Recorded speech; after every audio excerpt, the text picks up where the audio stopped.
안녕하십니까. 오늘은 말레이시아 락다운 완화 소식과 금호소 교학의 업황에 대해서 한번 정리해보는 시간을 가져보고자 합니다. 먼저 비스페놀 A 마진의 반등세가 심상치 않습니다. JP모건이 리포트를 낼 당시 2분기 대비 33% 하락한 마진율을 예상한다고 했는데 빨간 선이 2분기 마감일이니까 그 이후 얼마나 상승했냐를 확인해 보시면 될 듯하네요. 저번 영상 제작했을 때 대비 스프레드가 더 많이 올랐습니다. 업황과 마진 분석을 위해 비스페놀 A의 재료를 한번 살펴보면 페놀과 아세톤이죠. 마진을 한번 확인해 보면 대부분 5개년 밴드 안에 있어서 적정치를 유지하고 있는 것으로 보입니다. 다만 아세톤의 경우는 마진이 마이너스를 유지하고 있는 걸 보면 공급 과잉 느낌이 강하게 있지만요. 결국 결론적으로 원재료 가격의 상승이 제품 가격을 밀어올리는 게 아니라 하위 제품의 수요가 제품 가격을 지지해주고 있다는 말이 되겠죠. 비스페놀 A의 하위 제품을 보니 폴리카보네이트와 에폭시, 현재 가격이 왜 유지되는지 감이 딱 오는 제품들입니다. 먼저 폴리카보네이트입니다. 롯데케미칼 영상에서 자주 추적해드리는 가격인데 연초부터 현재까지 단가가 하락했던 적이 거의 없이 단가 및 수출액이 상승하고 있습니다. 계속 호황인 국면이라고 볼 수 있겠습니다. 이 폴리카보네이트 소재에 호재일만 하는 소식이 요 며칠 사이에 흘러나왔습니다.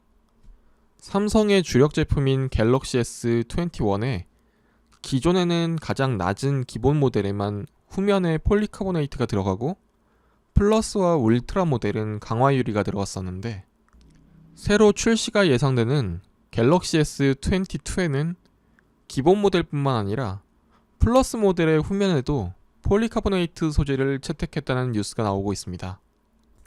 전 세계적으로 몇 천만 대 수준의 판매고를 자랑하는 모델들이니 당연히 수요에도 영향을 어느 정도 미치겠죠. 다음은 비스페놀 A의 다른 하위 제품 에폭시를 한번 살펴보겠습니다. 5월부터 가격이 급상승해서 단가와 수출 금액 모두 호조세를 보이고 있습니다. 특히 국도화학에서 주로 생산하는 것으로 알고 있는 반도체 패키징용 에폭시 가격은 거의 하늘을 뚫고 올라가는 중이네요. 결국 올해 한동안 비스페놀 A 관련 마진은 앞으로 좋을 수밖에 없는 상황으로 보입니다. JP모건이 이쪽 예상은 크게 헛발질한 것으로 보이네요. 다음 금호석유화학 이슈는 부타디엔 가격 급락입니다.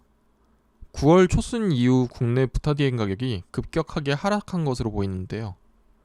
이유는 딱히 나와 있지 않지만 국내 부타디엔 체인 기업들 중 생산 관련 이슈가 있는 기업이 있던지 아니면 시장의 물량이 급격히 풀렸던지 둘 중 하나이지 않을까 싶네요. 소식을 찾게 되면 한번 업데이트 해드리겠습니다. 혹시 영상을 보시는 분들 중에서라도 이 사유에 대해 아시는 분들께서는 댓글로라도 한번 남겨주시면 감사드리겠습니다. 금호석유 반기보고서상 매입 원재료입니다. 매입 원재료의 33%를 차지하는 제품의 가격이 하락하는 건 금호석유 입장에서 악재로 보기는 힘들 것 같습니다. 당연히 좋은 상황이죠. 현재 금호석유화학의 유일한 문제인 이 니트릴 장갑의 재료 MB라텍스 시황입니다. 9월에 수출량이 소폭 늘어나면서 단가가 약간 하락했는데 기존의 말레이시아가 아닌 중국이나 다른 국가로 수출망을 뚫고 있다는 소식이 들려오고 있습니다. 역시 금호석유화학에 있어서 핵심은 말레이시아입니다. 저번 영상에서 8월 말에서 9월 초에 말레이시아에서 회복 움직임이 어느 정도 있을 것이다 라고 전해드렸던 적이 있는데요. 전세계 니트릴 장갑 생산량 1위 업체인 탑글로브 소식부터 전해드리겠습니다. 3일 전 소식인데요. 미국 수출 제한이 해제되었다는 소식이 올라왔습니다. 기존 업황이 워낙 좋았기 때문에 수출 제한이 있었는지 저도 최근에 알았는데요. 작년 7월경부터 미국에서 이 탑글로브의 라텍스 장갑 수입을 금지했더라고요. 외국인 노동자들에 대해서 선불금을 일부 지급하고 이 채무 관계로 강제적인 노동을 시킨다던가 후진국 노동자들의 비자 연장 문제 등으로 과도한 초과 근무를 강제하는 등 인권 측면에서 문제점이 있는 기업이라고 미국에서 판단했었다고 합니다. 그래서 미국에 1년간 수출 정지 조치를 취했는데 지난 9월 10일 이 1년간의 미국 수출 금지 조치가 최종적으로 풀렸음을 통보받았고 이날 주가도 상당히 올랐다고 하는데요. 9월 17일 발표한 탑글로브의 분기 실적 발표회에서 미국의 수출이 완전히 정상화되었다고 발표했답니다. 보통 전체 수출 물량의 20% 가까이를 수출해왔다고 하네요. 국내 엔비라텍스 수출 물량의 대부분이 말레이시아로 나가는 상황이기 때문에 그만큼 말레이시아의 업황이 중요하게 작용합니다. 중국도 말레이시아의 5분의 1 정도밖에는 안 되더라고요.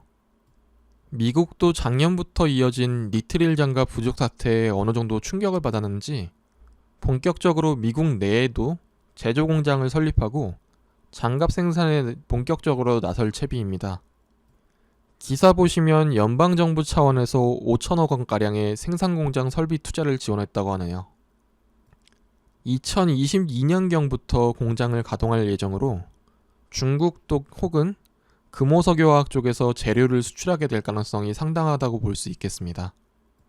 다시 말레이시아 이야기로 돌아가면 지난 영상에서 몇 주 안에 사회적 거리두기 조치를 간소화할 것이라는 기사를 소개해드렸었는데 실제로 많이 완화된 거리두기 조치를 시행하고 있는 것 같아 보입니다. 말레이시아 국내 관광재개 기사도 며칠 전에 올라왔고요. 메인 뉴스는 장갑 생산시설이 몰려있는 쿠알라룸푸르와 주변주의 거리두기 단계가 2단계로 내려갔습니다. 말레이시아는 참고로 1단계가 가장 심각한 단계고 4단계가 가장 완화된 단계라고 보시면 되는데요. 이번에 단계 변경을 발표하면서 전반적인 거리두기 지침을 변경하고 업데이트했습니다. 최종적으로 업데이트된 9월 17일자 거리두기 지침을 한번 살펴보겠는데요. 제조업의 경우 직원들의 백신 접종률이 80% 이상인 공장의 경우 이전과 다르게 100%까지 공장을 가동할 수 있게 지침이 변경되었습니다. 니트릴 장갑 생산의 경우 필수 제조업에 들어가 있는 것을 확인했고요. 이쪽 지방의 성인 접종률을 감안하면 공장이 사실상 정상화될 것이라 예상해 볼 수 있습니다. 엔비라텍스를 제외한 다른 제품들의 단가와 수출량은 이미 호조세를 보이고 있으니까 이쪽만 돌아선다면 주가도 턴어라운드 할 수 있겠죠. SB라텍스 가격입니다. 꾸준히 단가와 수출량 모두 상승 중이고 부타디엔 고무 쪽도 단가와 수출량 모두 호조세에 있습니다. 엔비라텍스 쪽만 내일 나오는 수출입 통계 잠정치에 좋은 변화가 있었으면 하네요. 벌써 어느덧 월요일입니다. 쉬는 날은 역시 시간이 빠르게 가는 것 같습니다. 영상 보시는 모든 분들 즐거운 추석 명절 보내시고 가정에서도 투자에서도 가을에 좋은 수확 거두기를 바라겠습니다. 감사합니다.